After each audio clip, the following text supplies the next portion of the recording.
el corazón del hombre no hay límites de la maldad de lo que el ser humano puede hacer.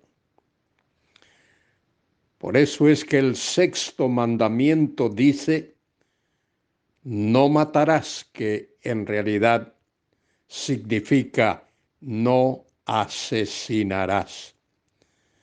Constantemente se escucha de asesinatos por la radio, por la televisión, los noticieros, la prensa, es decir, las noticias escritas, nos dan a conocer de los actos violentos que ocurren en el mundo.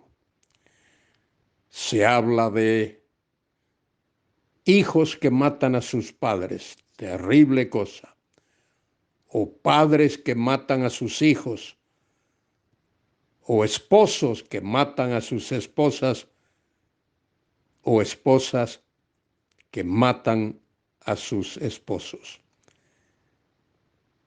En fin, que la maldad está extendida en todo el mundo, en toda la sociedad humana, en todas las naciones.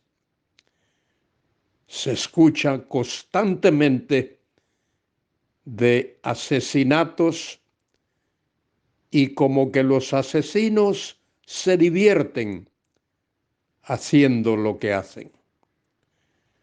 Pero un día tendrán que dar cuenta a Dios de todos sus hechos, de todas sus acciones, de todos esos actos delictivos y de el derramamiento de sangre.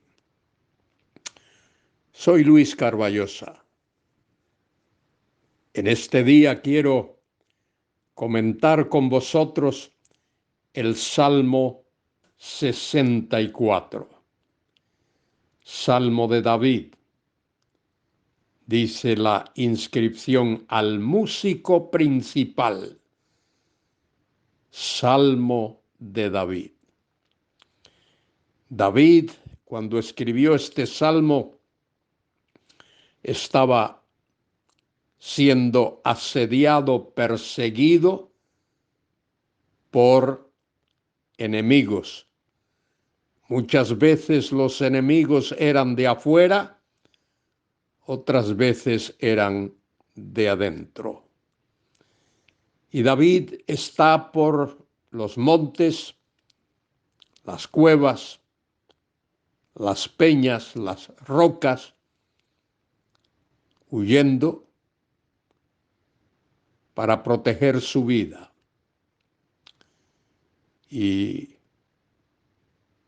en medio de esa situación, David escribió muchos de sus salmos. Posiblemente el Salmo 64 fue escrito cuando era perseguido por su propio hijo Absalón, del cual he hablado en alguna ocasión en estos devocionales. En los primeros versículos de este salmo, David expresa un lamento, versículos del 1 al 4. Un lamento que brota de su corazón, de lo más profundo de su ser, de lo íntimo de su alma, de su vida, y exclama: escucha, oh Dios, la voz de mi queja. Queja ahí es lamento. David no se está quejando delante de Dios.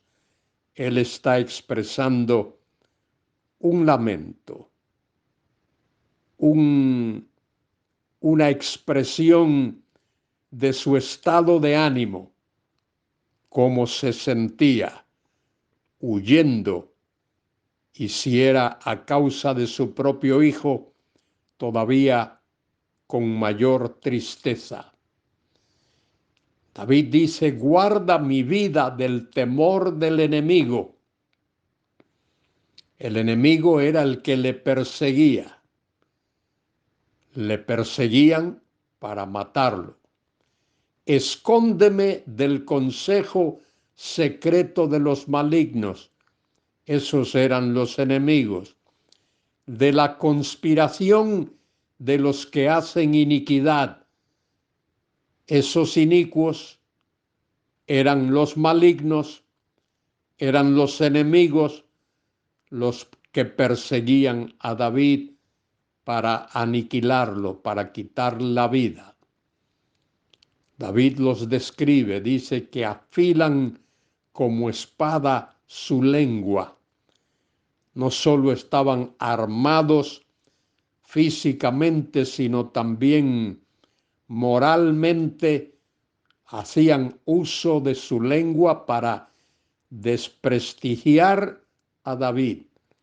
David dice para asaetear a escondidas al íntegro. El íntegro ahí es el mismo David. De repente lo asetean y no temen. Querido hermano, querida hermana, es posible que en alguna ocasión, es probable que en alguna ocasión tengas que enfrentarte a personas que tienen ese estado de ánimo, ese sentimiento malvado, maligno, que contradicen y que procuran hacerte daño.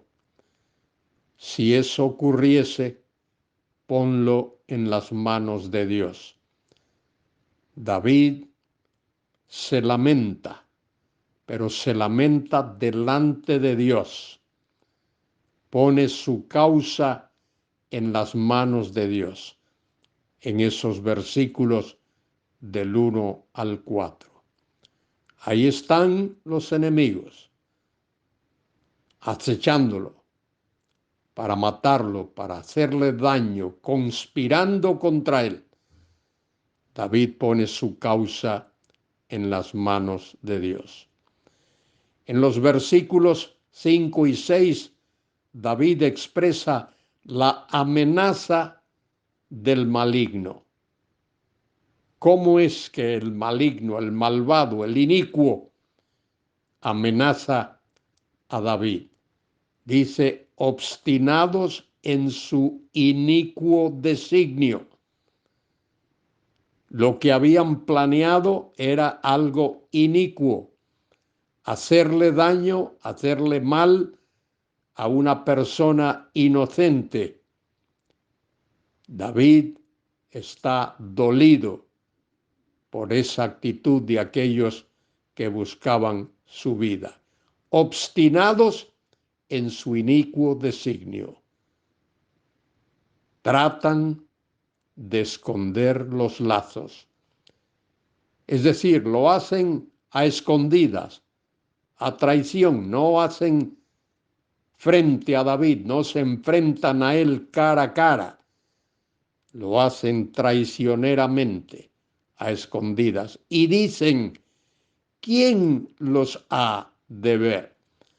Es decir, desestiman el poder de Dios, desestiman la omnisciencia de Dios, no toman en cuenta el hecho de que Dios conoce el corazón de cada ser humano. Como dice Jeremías capítulo 17, engañoso es el corazón más que todas las cosas. ¿Quién lo conocerá? Y la respuesta es: yo, Jehová. Dios conoce el corazón de cada ser humano. Nadie puede esconder sus pensamientos, lo que alberga su mente, lo que maquina, lo que está en su corazón. Nadie puede esconder ningún secreto de Dios. Dios es omnisciente, todo lo sabe. Obstinados en su inicuo designio, tratan de esconder los lazos y dicen, ¿quién los ha de ver? Pues mire usted, Dios los ve. Dios está atento, Dios está presente. Y añade David, versículo 6, inquieren iniquidades, hacen una investigación exacta. Es decir, el maligno planea, hace su plan exacto, pensando que será capaz de cometer el crimen perfecto, que nadie sabrá nada. Dice, investigan exactamente. Y el íntimo pensamiento de cada uno de ellos es como su corazón y es profundo. Fíjese hasta qué punto va, hasta qué punto llega el malvado en su amenaza de la persona justa. Pero se olvida de Dios, el malvado se olvida de que Dios está presente y que la intervención de Dios es súbita, es repentina. Cuando menos lo espera, Dios interviene. Ahí lo dice versículo 7. Fíjese bien lo que dice. Mas Dios los herirá con saeta. ¿Cómo? De repente serán sus plagas. Antes de que se dé cuenta el malvado, el maligno, Dios lo herirá. De repente serán sus saetas. La justicia de Dios, el juicio de Dios. Añade David, sus propias lenguas los harán caer. Fíjese, al malvado, al maligno o a los malignos, sus propias lenguas los harán caer. Se espantarán todos los que le vean. Se asombrarán y se preguntarán, ¿qué ha ocurrido? Pues ¿sabes qué ha ocurrido? Que el Dios de justicia, ese Dios que es recto, que es santo y que es justo, ha intervenido para defender a su ungido, en este caso David, pero Dios también interviene para defenderte, querido hermano, querida hermana. Dios está presente. Dios actúa en el momento preciso. Sus propias lenguas los harán caer. Se espantarán todos los que le vean. Entonces temerán todos los hombres y anunciarán la obra de Dios y entenderán sus hechos. La palabra de Dios lo dice. El hombre actúa hoy como si no hubiese Dios. Anda muy campante por su camino, despreocupado, haciendo las cosas, mintiendo, robando, extorsionando, persiguiendo al justo y no sabe que Dios toma en cuenta todo eso. Por eso en el capítulo 20, versículos del 11 al 15 del libro del Apocalipsis, se habla del juicio del gran trono blanco, donde se ha de sentar el juez de la humanidad, el Dios Todopoderoso, y dice que delante de él comparecerán todos los inicuos, grandes y pequeños, ricos y pobres, todos esos que en un momento rechazaron a Dios y pasaron a la eternidad sin Dios, sin fe, sin perdón, sin salvación, y tendrán que dar cuenta a Dios. Y dice allí, en ese precioso libro del Apocalipsis 20 del 11 al 15, que los libros fueron abiertos y otro libro fue abierto, que es el libro de la vida, y los muertos fueron juzgados por las cosas escritas en los libros según sus obras, según sus obras.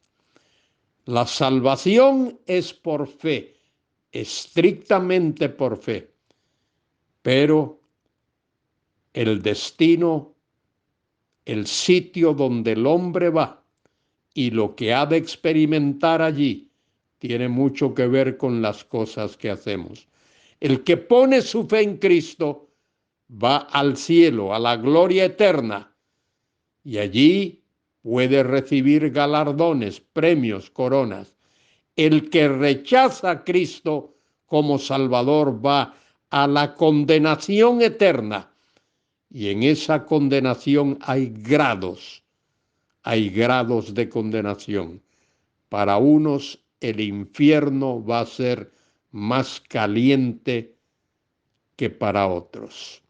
Querido escuchante, pon tu fe en Cristo si aún no lo has hecho. Pon tu fe en Él. Pídele que Él te reciba, que perdone tus pecados, que te dé el regalo de la vida eterna.